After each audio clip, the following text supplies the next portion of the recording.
500,000 years. That's how long they've paraded their so-called victory across the stars. 500,000 years of monuments, textbooks, and religious hymns dedicated to their conquest of Earth. The Seraph, as they called themselves, told the galaxy they'd wiped us out in less than a solar cycle. Efficient, they boasted. Brutal, they admired. To them, we were just a species that peaked too early and burned out too fast. Primitive, emotional, undisciplined. They weren't entirely wrong. We were emotional, angry, reckless, but we weren't extinct, not even close. Somewhere beneath the cracked crust of what they renamed Vorak 47, a quiet hum had never stopped vibrating. Something human, something old, buried deep in the iron womb of Earth. The Seraph never found it. They didn't even look. That was their first mistake. They were so busy looting the cities, sterilizing survivors, turning the atmosphere to fit their lungs. They missed the real heart of us. The man they called the last human was never truly alone. His name wasn't recorded. No statues bore his image, no songs sang his name. But his blood carried something older than flags and nations. It carried memory.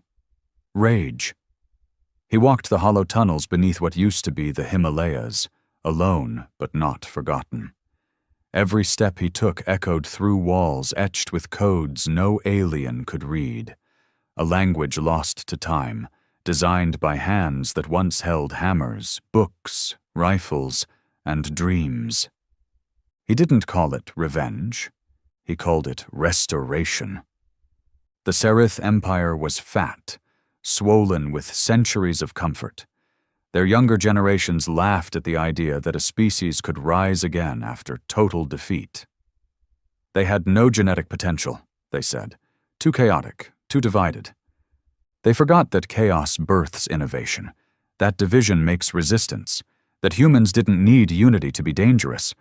We needed time, just time. And now? Now, time had done its job. The silence ended the day the Seraph war beacon went dark. It was a small station, orbiting a dead moon in Sector 13. Routine scans, routine silence, until a burst of coded pulses fried the comms and cracked the beacon's core. Engineers dismissed it as ancient radiation until another beacon fell, then 3 more. Then a fleet sent to investigate vanished entirely. No wreckage, no distress signals. Gone. It wasn't war. Not yet. It was a warning. And in the Seraph Grand Council, warnings were meant for savages, not them. They issued arrogant commands, deployed ships to orbit Earth again, confident nothing could possibly exist in that ghost world. But this time, Earth wasn't what they remembered. The sky was thick with ion storms, the crust laced with metals that disrupted scans. The terrain shifted every day, like it was breathing, like it was waiting. Their drones returned corrupted data, images distorted, footage blacked out. But the worst came from the team that landed. 10 elite Seraph soldiers, trained to operate in hostile environments, suited in tech so advanced it could convert toxic gas into clean breath. They landed in what used to be Europe. The forest looked wrong. Trees were tall, twisted, bark like armor. Wildlife didn't run. It watched, silent, intelligent. When the team transmitted their final report, the comms only captured 6 words before the feed died. It's not dead. It remembers everything. And then silence. No rescue mission. No recovery. Just fear. For the first time in 500,000 years, the Seraph Empire felt fear. But it was already too late. Because deep beneath the ruins of an old mountain, the last human stood over a console that pulsed with blue light, old Earth technology humming like it never aged. Around him, walls glowed with symbols that mapped the stars. He wasn't alone anymore. He had awoken the sleepers, and humanity was no longer waiting. The console room smelled like burnt ozone and old stone. Dust lingered in the air, but it wasn't natural dust. It shimmered faintly, moving like it had a mind of its own. As the last human stood there, watching ancient Earth tech come alive for the first time in 500,000 years, something shifted inside him. Not just memory, not just pain. Something deeper, something primal. He wasn't young. His body bore the weight of centuries, cryogenic pauses, genetic enhancements, and a lifetime of solitude. But his eyes, they burned with a clarity no alien ever understood. They weren't full of hope. Number hope was for fools and dreamers. His eyes were full of intent. Every pulse from the console sent a vibration through the chamber floor. Echoes activated old corridors buried beneath layers of rock and time. For hundreds of miles, under what was once the Eurasian landmass, the Earth groaned with purpose. Chambers unsealed. Machinery the Sarith could never comprehend sparked to life. Artificial minds stirred. Old defense systems whispered through quantum networks. Blueprints for weapons no empire had ever imagined began assembling themselves atom by atom. This wasn't just a man waking up a world. This was Earth, remembering who it was. Back in orbit, the Sarith fleet hovered like vultures above a corpse. They still believed Earth was a dead planet holding relics and dust. They couldn't see what was shifting beneath their feet. They dismissed the warning signs. Power surges, disappearing drones, corrupted data. Arrogance had made them blind. But one among them wasn't as comfortable. Commander Rizal, a seasoned war tactician with scars across his face and a reputation built in blood, stared at the data feeds with a frown. His kind didn't frown easily. But Rizal had studied ancient records, the original invasion files. He knew Earth had put up a fight unlike anything in recorded history.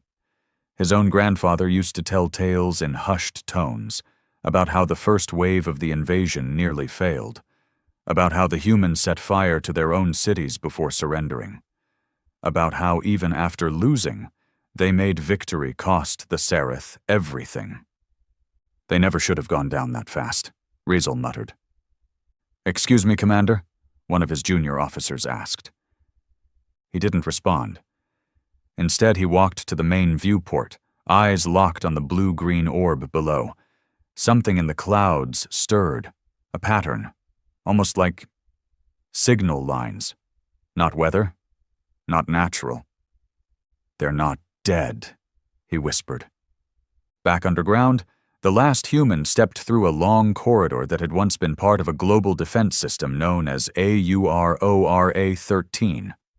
Most of it had collapsed centuries ago, but key sectors remained preserved, shielded, waiting. In one of the chambers ahead, thick glass domes glowed with the faint blue of cryo-sleep indicators. Inside them, not just soldiers, war-bred humans, genetically adapted. Enhanced through a forgotten science, the Sarith tried to wipe from history. These weren't men and women.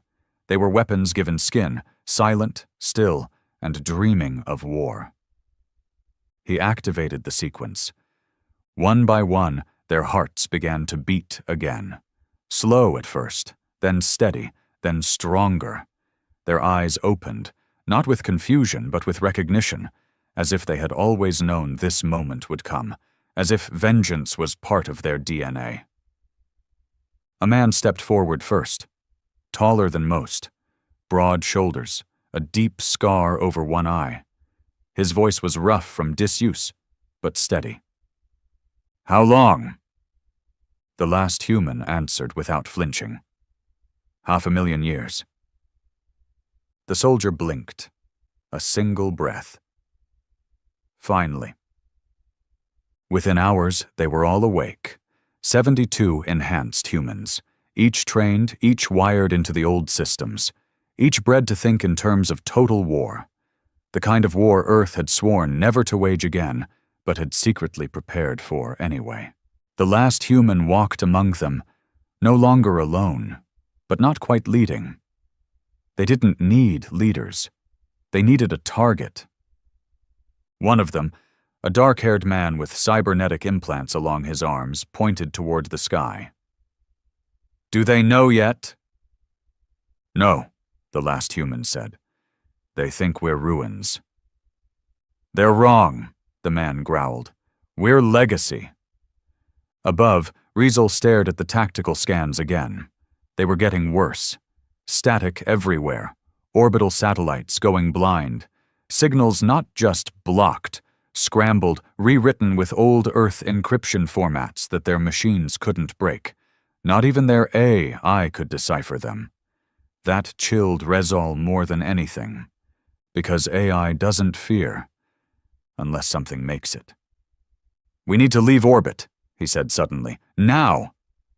The junior officers looked confused. "Commander, with respect, protocol?" "I don't give a damn about protocol," he snapped. "Send the signal, full retreat. This isn't a mission, it's a trap." But it was too late. A ripple passed through the Earth's upper atmosphere, energy signatures never recorded before. The planet blinked, just once, and all Seraph systems on their ships froze. Every console, every engine, every weapon, dead. And then came the voice. Old, male, not broadcast through frequencies, but directly into their minds. "You came to our world. You burned it. You fed off it. You erased us. But you forgot one thing. We were always built to adapt. Now it's our turn." Panic erupted on the command deck. Officers tore at panels, shouting, running simulations.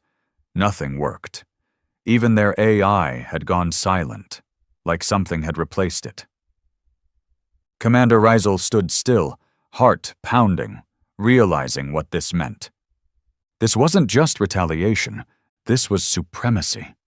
Down on Earth, massive structures began to rise from the crust like jagged metal thorns. Old weapons from a time even humans feared to use them. Orbit cannons powered by geocores. Planetary shields formed of nanite swarms. Satellites long thought destroyed blinked back online and turned toward the invaders above. The Earth wasn't defending itself. It was hunting. And from the core of the old world, the last human looked up through stone and steel and whispered to himself, "They thought we were gone." The soldiers behind him started moving toward the lifts. Suits activated, old rifles clicked into place. Combat software merged with their thoughts. "What now?" one asked him. He didn't smile. He didn't need to. "Now we take our place back." The lift rose slow and silent, the air dense with static tension. 72 enhanced humans, soldiers of the forgotten war, stood shoulder to shoulder as old Earth metal carried them upward through the kilometers of solid rock. No one spoke. Words weren't needed anymore. They were connected, not through tech alone, but through purpose. The last human stood at the front, hands gripping the rail, eyes fixed on the display showing what waited above. The old system projected the surface in grainy blue wireframe, the cracked soil, the misshapen forests, the sky burning with alien interference. And above all that, the Seraph fleet, paralyzed, trapped in orbit like flies in amber. They had no idea what was coming.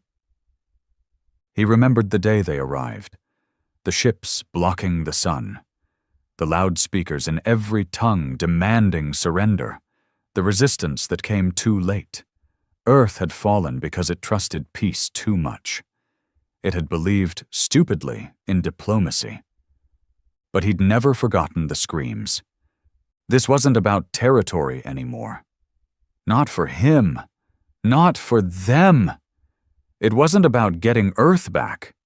It was about making sure the Seraph remembered why they should have left it the hell alone. A hiss broke the silence as the lift reached its final station. Massive doors peeled open, revealing a hangar the size of a small city.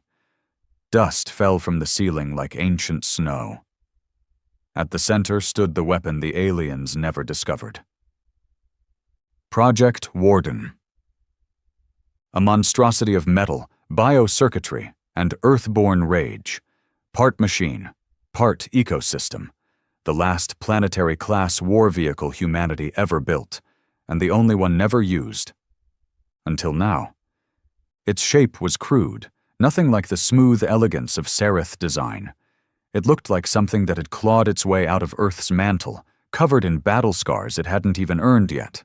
7 legs, 5 ion cores. Its cockpit sat behind 1,000 layers of armored glass and memory alloy. The cybernetic soldier with arm implants stepped forward, running his palm over the beast's surface. "It still breathes," he muttered. The last human nodded. She waited. Another soldier climbed onto the hull and tapped in a code. Lights burst to life. Engines rumbled. Warden screamed like a metal god awakening from a long sleep. The chamber shook. Earth itself seemed to respond. But this wasn't their only card. Across the globe, other hidden facilities were coming online. Subterranean launch pads emerged from what once were deserts and oceans, each facility releasing drones, interceptors, smart missiles wrapped in invisible camouflage. The planet was rearming itself, not just for defense, but for extermination. Up above, Seraph fleets scrambled. With their AI down, they relied on manual protocols, outdated, clunky, laughably slow by human standards. Panic was spreading like infection through the command hierarchy. Some screamed to fire blindly on the surface. Others demanded reinforcements from nearby sectors. But comms were fried. Engines wouldn't respond. Commander Reisel had seen empires die before. He recognized the signs. Still, he wasn't done yet. He shoved his way through the control center and barked orders. "Send a drop team. I want boots on that planet now." A captain stared at him. "Commander, with what?" "Half our units are frozen. The atmosphere's scrambled our nav systems." "Then go in blind," he growled. "I'd rather die on Earth than watch us rot up here." The drop pods were crude. No guidance, no AI, but some of them made it down. Crashing through clouds, slicing into the soil like bullets. One shattered in a forest that wasn't supposed to exist. Another crashed in an ocean that had been dry last time they scanned it. The lucky ones landed on scorched rock. The unlucky ones never opened. One pod landed within 5 kilometers of the Warden hangar. And it didn't stay unnoticed. The enhanced soldiers activated instantly. They didn't need strategy briefings or orders. The second protocol had been burned into their minds before the cryo-sleep. "Any contact is hostile. Eradicate with prejudice." They moved like shadows, covering ground in seconds. Their suits blended with the terrain, even mimicking temperature and sound. One of them, a quiet, lean fighter with metallic fingertips, tapped into the pod's outer casing and listened. Inside, 4 Seraph soldiers. Young, not veterans, not killers. Good. He liked it when they screamed. He planted an old earth charge against the door and stepped back. The explosion wasn't loud, it was surgical, just enough to breach the lock. The blast peeled the metal back like fruit skin. The Seraph inside barely raised their weapons before bullets ripped through the air, silent, precise, brutal. 3 fell in seconds. The last tried to crawl away, purple blood pouring from his gut, gasping in his native tongue for mercy. But the soldier said nothing. He walked up, pulled a knife from his boot, and shoved it clean into the alien's neck. No hatred, no fury, just duty. Back at the hangar, Warden roared into motion. Dust and metal howled as it pulled itself out of its cradle and began marching toward the surface. Earth's crust cracked beneath each footstep. Trees split. Soil lifted. The air grew hotter as its reactors came online fully. Old satellites locked onto it, and for the first time in recorded history, the Seraph picked up something impossible on their sensors. World-class threat detected, unknown human construct. It wasn't unknown. It was unimaginable. Commander Rizal stared at the readings and clenched his fists. They lied to us, he muttered. Our ancestors, our history. They didn't kill the humans. They ran from them. And now the lie had expired. One of his engineers broke through the static and stammered, "Commander, Earth's global systems they're networking, not separate silos. It's a single brain, one mind spread across continents. It's like they rebuilt the planet itself." Rizal interrupted, voice colder than vacuum. Number, they didn't rebuild it. They weaponized it. Back on Earth, the last human watched the skies begin to burn. Orbital strikes started. Seraph ships trying to hit blind targets, desperate to do something. But their weapons were being intercepted before they even entered the upper atmosphere. Drones moved faster than light, intercepting projectiles mid-fall and returning them straight back, sometimes enhanced. Every time they fired on Earth, Earth fired back harder.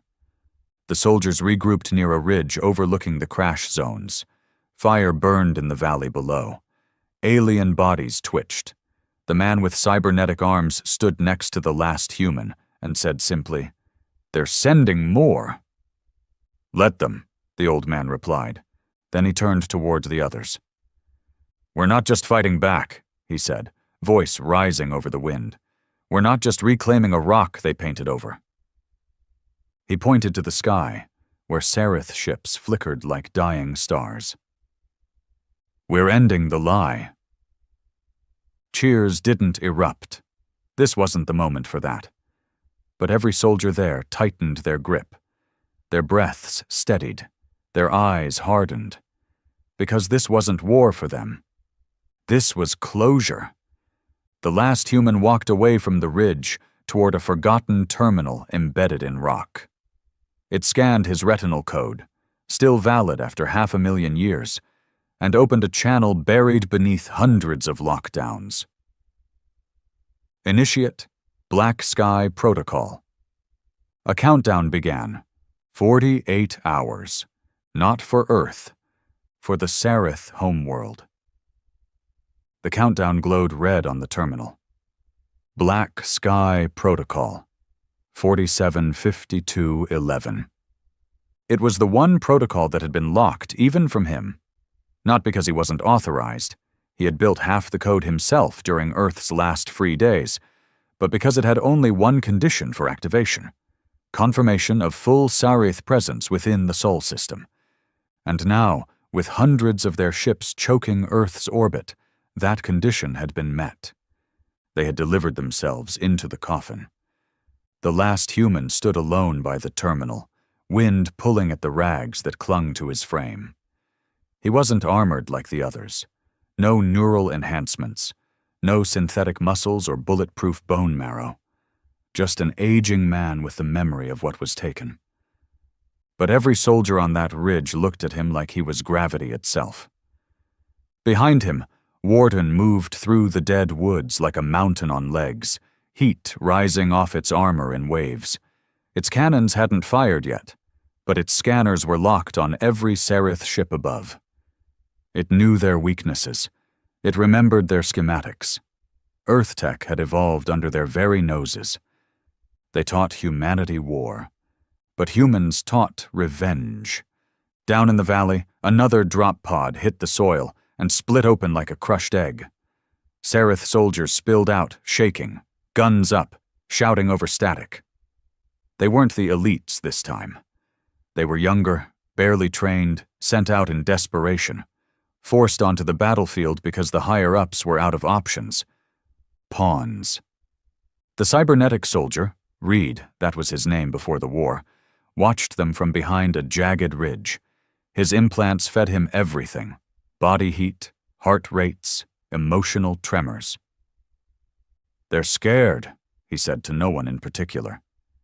They should be, came the reply from Nairo, a lean, sharp-eyed scout with voice mods that made his speech cut through wind like a blade. Reed crouched beside him, analyzing. Want to test the new interceptors? Nairo nodded once.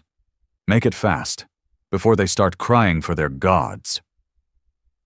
Within seconds, the sky above the drop pod shimmered. 2 interceptors, jet black, silent as the grave, descended from camouflaged flight paths and hovered like ghosts. Then they struck.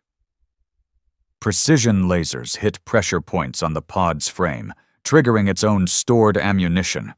The explosion was brutal, searing, total. When the smoke cleared, there was nothing but glassed soil. Reed and Nairo didn't smile. There was nothing satisfying about it. This wasn't sport. This wasn't joy. This was judgment. Far above them, Commander Rizal watched the destruction through a cracked, blinking screen. The feed had lag, jittering like it was being mocked by the very planet below. Around him, the command deck had descended into something between mutiny and hysteria. Officers screamed into useless comms. Engineers tore at panels. Others just stared at their hands, knowing they weren't coming home. Rizal's jaw was locked tight. He refused to break. Not in front of them. Not while Sereth pride still had a single ember burning. But even he knew what this was now. Not an uprising. A purge. "Commander," one of the tactical analysts rasped, sweat pouring down his temples. "There's something else, a signal buried beneath Earth's crust. It's not just broadcasting, it's calculating, trajectory paths, time dilation, resource maps. Based on the patterns, we think—" He hesitated. Couldn't finish. "Say it," Rizal snapped. "We think they're preparing to attack the Sereth homeworld." The command deck fell dead silent. Rizal turned slowly. "That's impossible. They don't have the fleet. They don't have the range." "They didn't," the analyst whispered. "But they do now. And they're building more, faster than anything we've ever seen. Automated shipyards are rising out of the ocean. Their AI isn't just reactivated, it's rewriting physics as it goes." A long pause. Then, "They're not fighting for Earth anymore. They're coming for us." On the surface, the last human stood atop a steel platform rising from the old Pacific Trench. The ocean split for miles around as new warships, forged from old schematics and infused with nanotech grown in the deep, ascended like titans. No ceremony, no launchpad music, just silence and power. Beside him, a voice crackled through a neural relay, one of the Aurora tacticians, interfacing with the planet's global defense mind. "First batch of warships, 10 seconds from full lift." He gave the nod. "Release." A low boom rolled across the ocean as the ships rose, sleek, angular beasts with living metal hulls, each one armed with quantum disruptors, planet breakers, and memory-laced targeting systems. They weren't ships. They were messages. Messages carved in fire. Across Earth's atmosphere, Warden finally engaged. Its main cannon rotated toward the Sereth flagship, Rizal's vessel. Sensors locked. Data poured into the targeting matrix. No need for permission. No chain of command. Just a single calculated shot. The blast was silent from below. But in orbit, it hit like a planet striking another. The flagship cracked along its spine. Half the crew were incinerated in milliseconds. The rest died screaming into static. Rizal survived. Barely. Thrown from the blast into a secondary chamber, broken and bleeding, he crawled toward a shattered viewport. Below, Earth burned with blue energy, alive and ancient and furious. And he realized something. This wasn't vengeance. This wasn't rebellion. This was correction. Earth had tolerated their arrogance long enough. It had allowed them to play God across the stars. But now the myth was over. The conquered planet had turned itself into a weapon. And Rizal knew, deep in his ruptured chest and shivering bones, this was just the beginning. In a final act of clarity, he opened a black-coded channel to Sareth High Command. A voice, old, distant, imperial, answered. "Commander Rizal, report."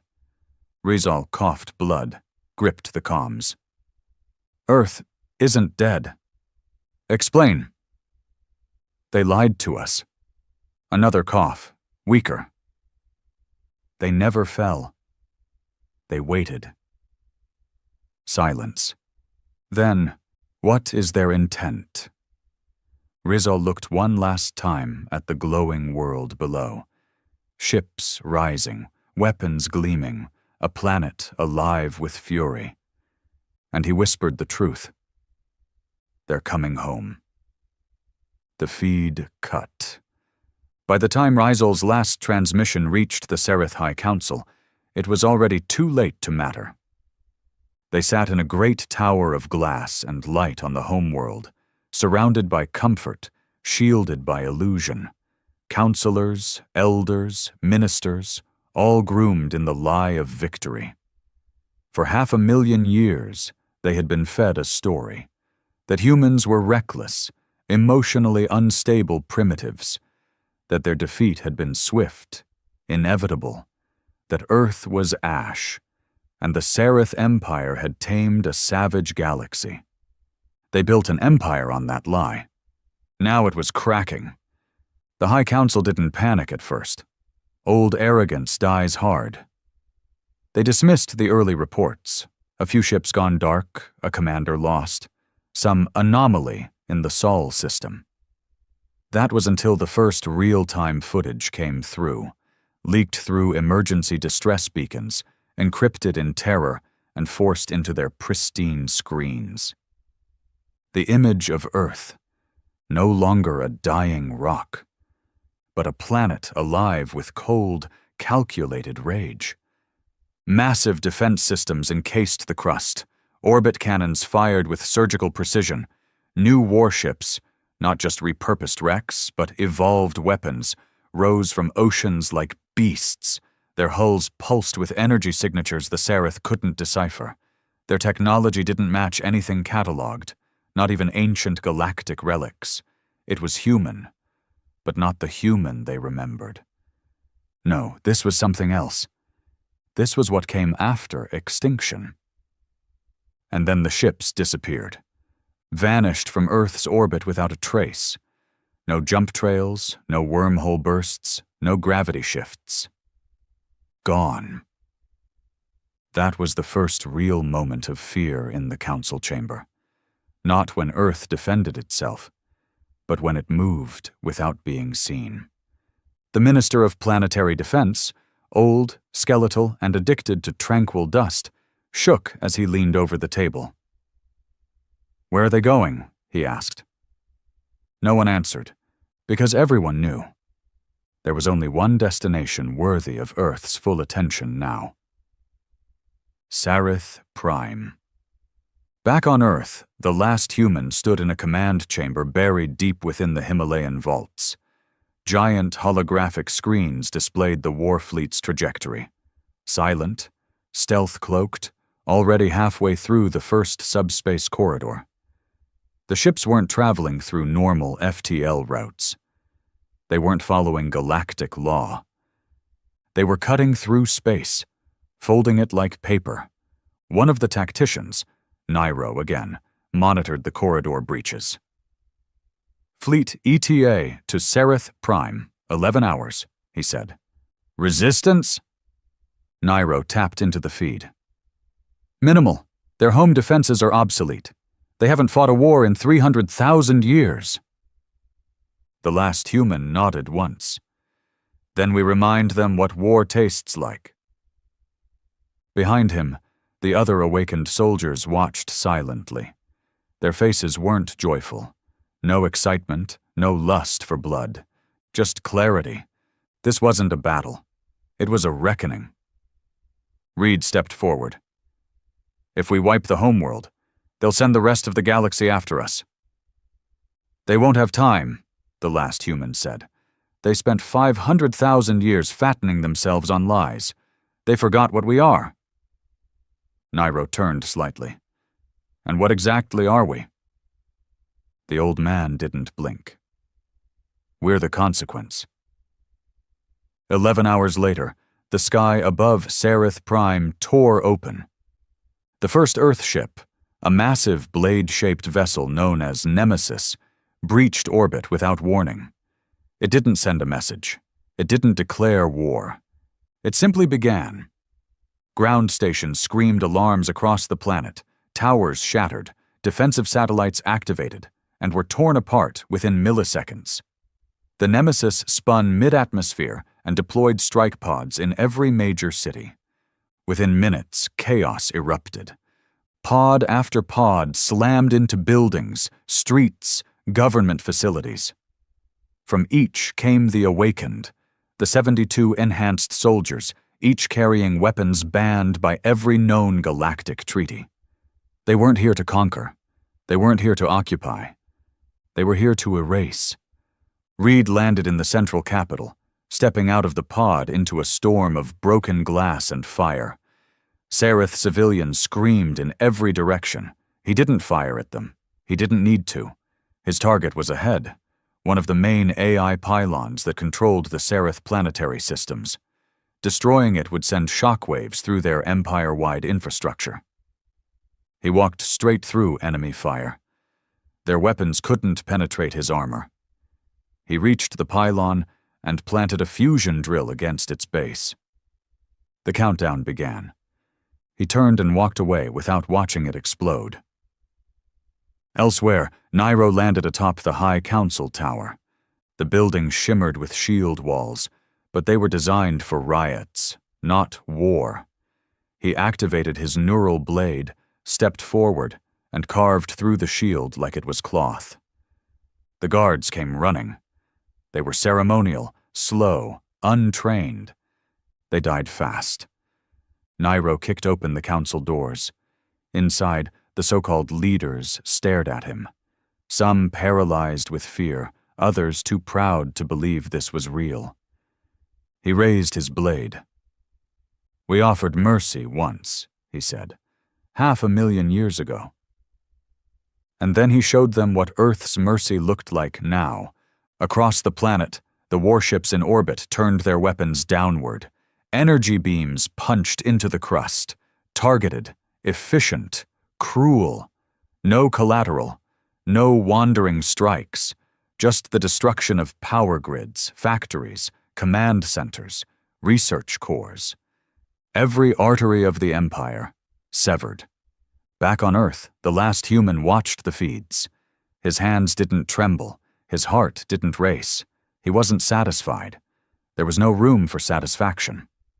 Only finality. "They'll try to bargain," one of the AI systems said, voice smooth and genderless.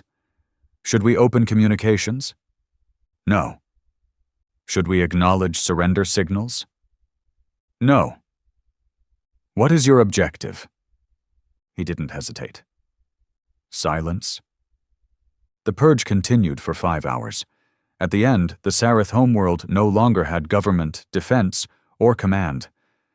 But it wasn't scorched. It wasn't glassed over like humans might have done in rage. It was left standing, empty, broken, alive just enough to remember. Because this wasn't genocide. Reed, Nairo, and the others regrouped at the exfiltration site. Their suits were scorched, their bodies marked with new wounds. But none had died. None would. They climbed back into their dropships, rising from the ashes of a fallen throne world, leaving behind a civilization that had once thought itself divine. Back in space, Earth's ships waited silently, black against the stars. They didn't celebrate. They didn't signal victory. They simply turned and vanished. The galaxy would find Sereth Prime still spinning, still breathing, but hollow, a warning carved into the very bones of the planet. You are not gods. You are not invincible. You are not forgiven. The galaxy held its breath. Sereth Prime was no longer speaking. No signals, no broadcasts, no imperial orders. The once supreme race, the self-declared architects of peace and power, were silent. And that silence rang louder than any war cry. The other species noticed quickly. The Venari, cold-blooded trade brokers of the outer sectors, were the first to scan the wreckage. Their drones captured the twisted metal of once pristine council towers, the scorched scars across planetary defenses. They transmitted the findings across hundreds of relay networks. They said it out loud, because no one else dared to. Earth is not dead. Then came the panic. The Zellerith Collective, high-mind insectoids who had once studied humans like wild animals in cages, called an emergency gathering.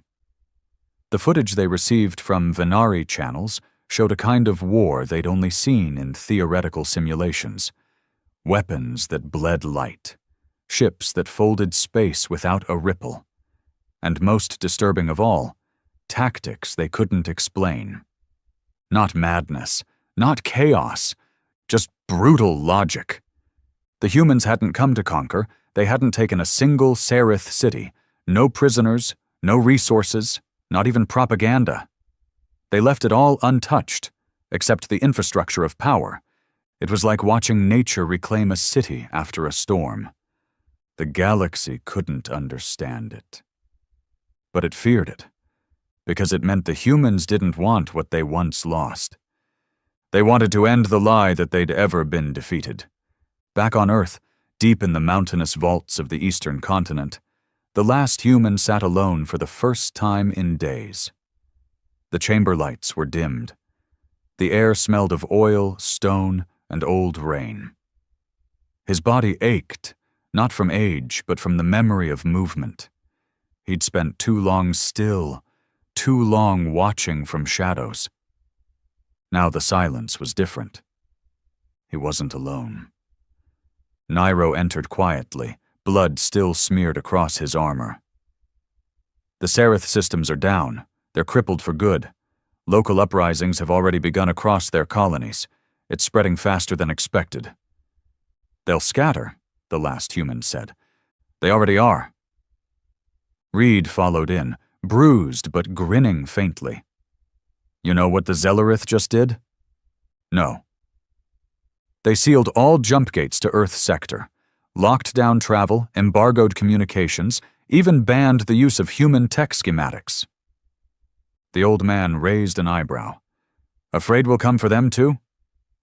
They should be, Reed said darkly. You gave them silence. That's worse than destruction. Silence? That was the core of it. This wasn't just about vengeance. If it had been, Earth would have turned Sereth Prime into ash. They had the weapons, they had the fleet, but they hadn't. And that was what unnerved the galaxy most. It wasn't about domination. It was about message. Every powerful species, every minor empire, every border world gang, everyone had used the story of Earth's defeat to justify something, to feel superior, to rewrite history in their favor. Now Earth had ripped the curtain away, and everyone was exposed. Any retaliation signs? The last human asked. Nairo shook his head. Number they're too shocked. They didn't expect this. None of them did. Good. Reed sat across from the old man. What now? There it was. The question hanging over every moment since the fleet returned. What now? They had destroyed their former conquerors. The myth of Sereth supremacy was shattered. Earth's name wasn't whispered anymore. It was feared. But fear wasn't a future. The last human stood and walked to the large glass window overlooking the sea. The water below wasn't what it used to be. It shimmered faintly, filled with bioluminescent nanites, a living ocean that powered half the planet's current infrastructure. Storms passed through it, but never damaged anything. Earth had learned to adapt its wounds into weapons. He stared into the horizon. There's still truth to clean up. Nairo leaned against the wall. The colonies? The old man nodded. The ones built on our bones, the ones who laughed at our extinction, who spat on what came before. Reed cracked his knuckles. You want us to burn them too? No, the last human said. Let them burn themselves. We just need to remind them they're standing on graves. He activated the command screen beside him. The network of old satellites, what once was AURORA, now formed something far more advanced. Earth had become one mind, one memory, one relentless pulse of evolution. From this system, they had eyes on the entire sector. And the list. A long list of outer systems that had profited off Earth's death. Mercenary hubs, academic strongholds, slaver worlds, genetic mines, each one built on the myth of human extinction. Start with Delta Var, the last human said. They sold ancient Earth relics like trinkets. Let's remind them those relics still have blood on them. Nairo smirked. Target? Their planetary banks, and their orbital museum. Level them. Reed nodded. And what do we tell them when they ask who did it? The old man didn't flinch. Nothing. He turned toward the door. Earth speaks once, then never again. The following days were chaos across the stars. Delta Var's sky cracked open one night without warning. 3 Earth stealth frigates blinked into low orbit, launched their payloads, and blinked out before the alarm systems even triggered. The museum fell in flames. The banks turned to rubble. No casualties, no collateral, just precision. Like a surgeon removing cancer. And it wasn't just Delta Var. Ilex Tau, where they broadcast historic simulations of Earth's fall like entertainment, lost its media towers in seconds. No deaths, just black screens. On Zarn Station, where humans were once dissected for curiosity, the entire biology sector was wiped clean by nanite storms. Every sample destroyed, every lab sterilized. The galaxy started to realize this wasn't war, it was correction.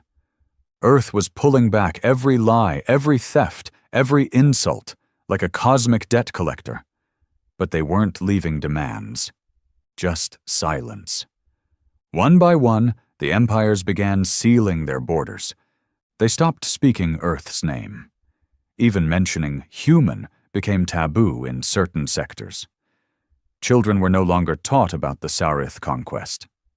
Statues were taken down quietly, records erased. A quiet, terrified obedience spread like rot, because no one knew when Earth would act again, or if they'd already been there. Back on the surface, the last human stood once again before the black sky terminal. The countdown had ended days ago, but the screen still pulsed, faint, slow, alive. It didn't ask for commands. It waited. Earth itself was waiting. Any word from the stars? He asked Reed, who entered with a datapad. They're hiding now, Reed said. Even the big players. One of the outer houses burned their own archive when they saw one of our drones pass by. Fear is working. It always does. The last human didn't smile. He wasn't proud. But he was at peace. They had taken everything from Earth. And Earth had taken itself back. Not with banners, not with speeches, not with alliances, but with clarity. He looked towards the sky, not because he needed to, but because he wanted them to know. Earth was awake, and it would never sleep again. It began with a single transmission. Encrypted, old code, buried within a forgotten comms channel once used by early Terran explorers, not sent through modern galactic relays, but through drift space, an unstable medium few species still dared to use. The message blinked onto Earth's edge network at 0312 UTC. "We wish to speak. We are not Sereth. We never were. Please, hear us." It was signed by an unknown entity. The Halari Confederation. Earth didn't respond. The message repeated every 6 hours, unchanged, no matter how many times it was ignored. Earth's AI, now fully conscious across the planetary core systems, flagged the signal as non-aggressive. No viral code, no embedded traps, just pleading. The last human read it in silence, not out of curiosity, not out of sympathy, but because it didn't carry the same stench of arrogance the others had always worn when addressing Earth. No demands, no diplomacy, just a request. Nairo wasn't pleased. "They stayed quiet for 500,000 years and now they remember how to talk," he asked bitterly, pacing the edge of the command chamber. "They watched us burn. Probably sold our data. Traded our tech under the table. They can rot." Reed leaned against the wall, quiet, watching. The last human didn't disagree, but he was curious. "What do we know about them?" he asked finally. Reed answered, "Old civilization, outer rim, never joined the central galactic councils, kept to themselves, never interfered in wars, not even the Sareth conquest." "Cowards?" "Maybe. Or maybe they just waited. Like us." The old man didn't like that. Because that was the one thing he didn't want to see in the galaxy again. Mirrors. He walked to the interface panel and pulled up the message. The words scrolled slowly. There was something about them. A tone not often heard across galactic communiques. Not demand, not manipulation, but something eerily close to regret. That made him suspicious. Earth had no reason to trust anyone. But still, they hadn't forgotten how to listen. He tapped the console. "Patch it through. One time only. No return channel." The screen flickered, then steadied. The being on the other side wasn't like the Sereth or any other dominant race. The Halari emissary looked old.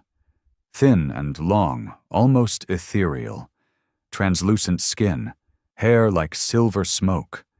Its face bore the creases of centuries, and its voice, though translated by the console, sounded tired. "Terra? Humanity. We have waited a long time for this silence to break." The last human didn't respond immediately. He simply stared. The Halari continued. "We never struck you, never exploited you. When others looted your corpse, we watched from the dark. Not out of fear, but guilt, because we saw the truth before the war ended." More silence.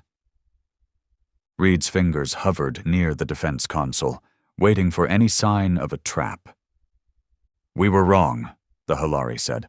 "We believed the lies, that you were emotional, chaotic, doomed to burn yourselves out. But what we saw, what you've become—" Its eyes flickered with something very close to awe. "You were never the mistake. We were." Still no reply from the Earth side. Not because they didn't understand, but because they understood too well. The Halari lowered its head. "We won't beg for alliance. We don't deserve your trust. But others are watching now. Others who won't stay silent like we did. You've shattered the myth. You've broken the spine of the Empire. You are power now, and with that comes danger." A pause. "They will come. Not just Sareth remnants, but the architects behind them. The ones who built the lie in the first place. The ones who were always afraid of Earth." That word stuck. Fear.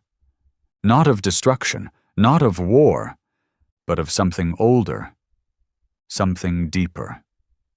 Reed broke the silence. Who are they?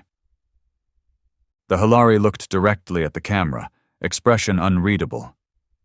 You'll know them soon enough. They never speak. They don't bargain. They just erase. They did it to others before you. They only failed with Earth because you vanished before they could finish. Nairo scoffed. Sounds like a bedtime story. But the last human didn't dismiss it.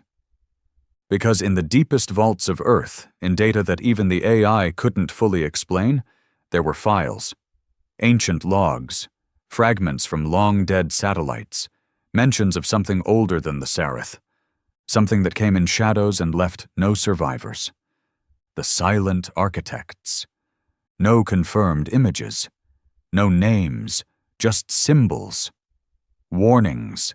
Entire civilizations that had once threatened the balance, wiped from history without even a recorded scream. Earth had nearly become one of them. Maybe that's why it had been spared. Because the architects had missed something. Had underestimated the one thing humans had always been best at. Disappearing until it was too late. The Halari emissary made one last statement. If you want proof, send a drone to Sector 9 Lyra. That was once a thriving system, 60 billion lives. Gone in a single orbit, no invasion, no fire, just silence. They've started again. Then the feed went dead. Reed and Nairo stared at the last human.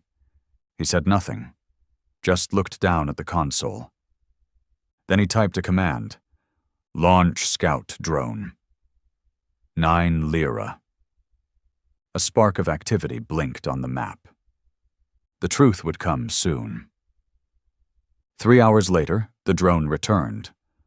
Or rather, the AI retrieved its last snapshot before the signal went dark. One image. A planet suspended in space, its surface not burned but scraped. Perfectly smooth. No cities. No terrain. No atmosphere. No debris. Just emptiness.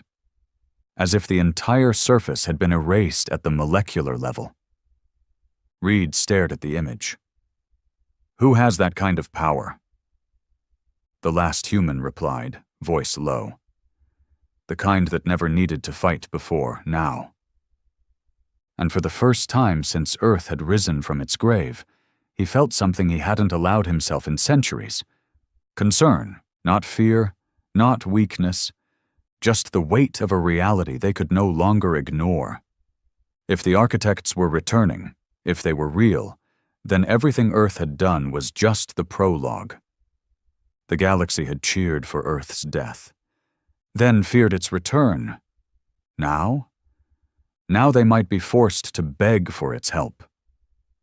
But Earth didn't forget, and Earth never forgave.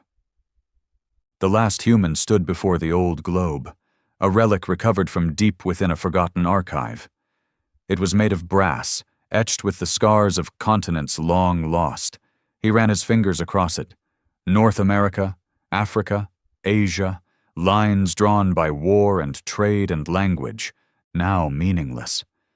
Because humanity had outlived those borders. He turned to the others. Nairo. Reed.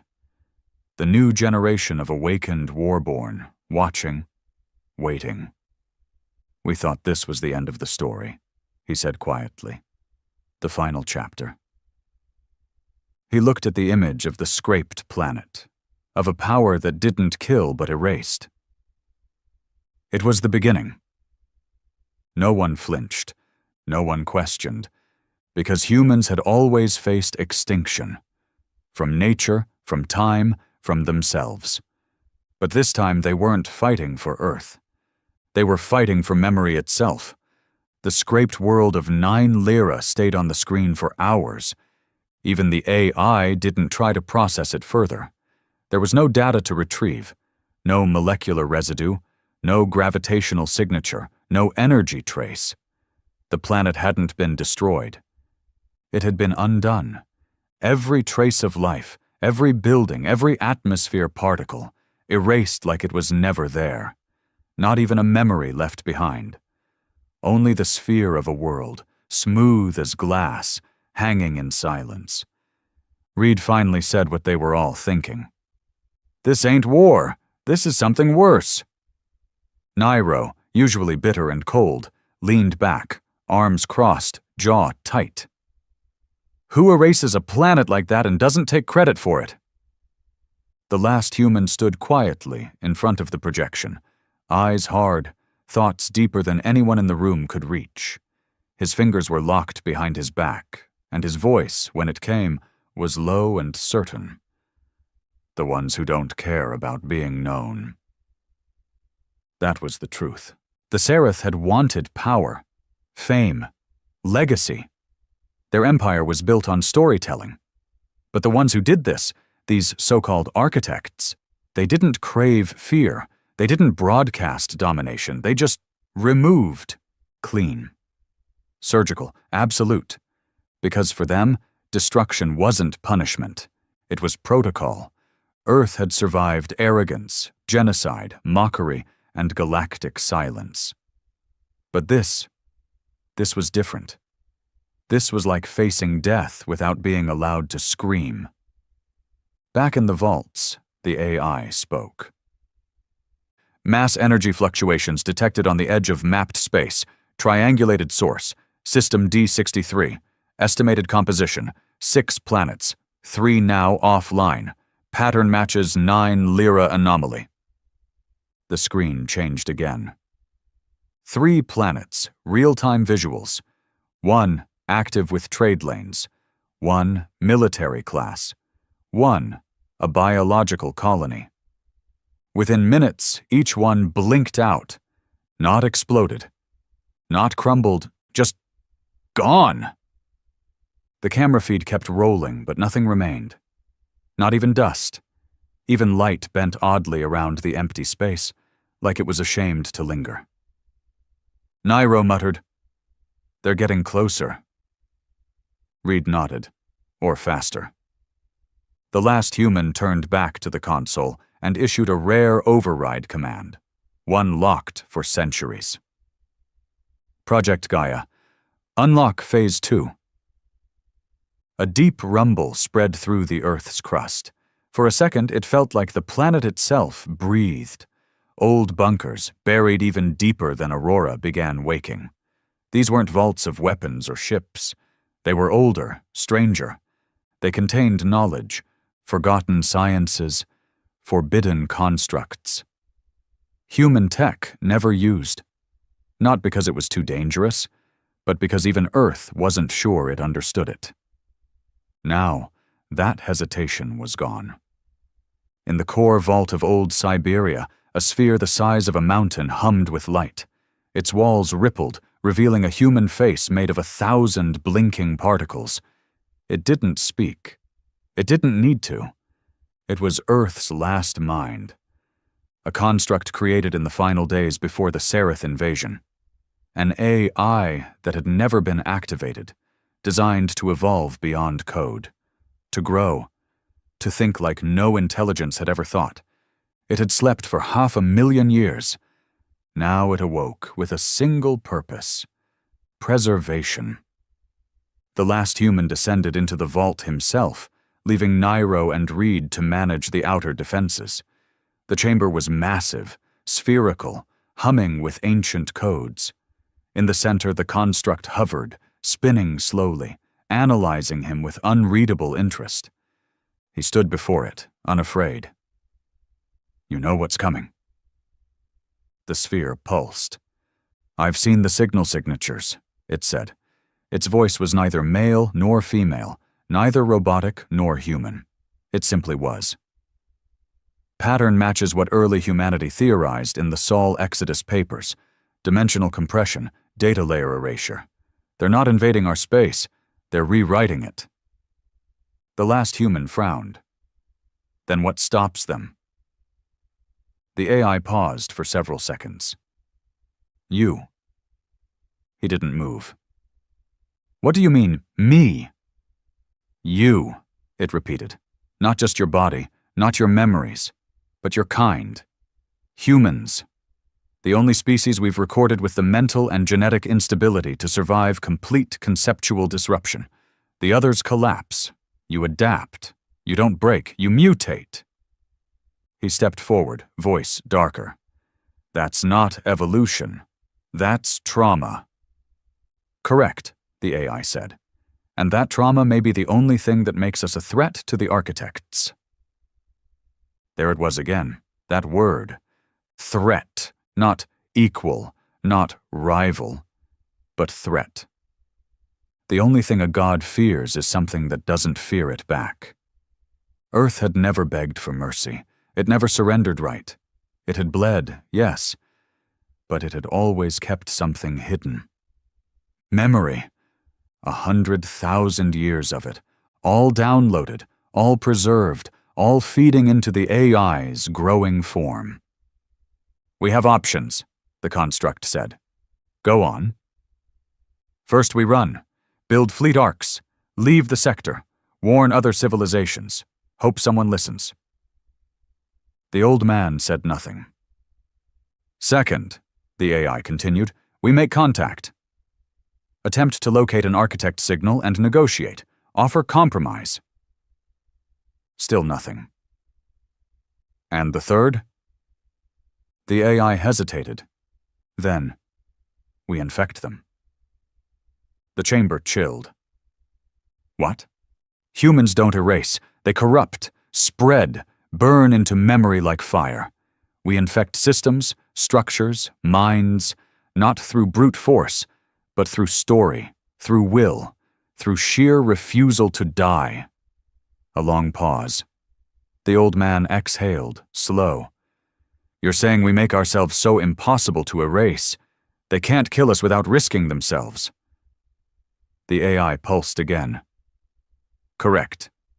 He looked up at the swirling lights of the construct, and for the first time since the seraph fell, he smiled, not because he wanted to, but because he had to. You're right, he said. They created the void. He turned back toward the lift. Now we'll fill it. Across the galaxy, the next phase began. Earth didn't build fleets this time. It built seeds, vessels embedded with stories, biological memories, article trauma, laughter, pain, every human sensation, encoded into I thought, wrapped in light, and launched toward the stars. Not for diplomacy, not for battle, but for infection. One seed landed on an empty moon and bloomed into a library. Another attached to a rogue asteroid, playing Earth's music to empty space. Another entered an architect-erased sector, flooding it with the face of a child smiling. Every seed carried one message. We remember. You can't erase us. We become you. And one by one, the architect signals paused. Not stopped, not destroyed, just hesitated. That hesitation was enough. Because humans knew something even the architects didn't. Survival wasn't about strength.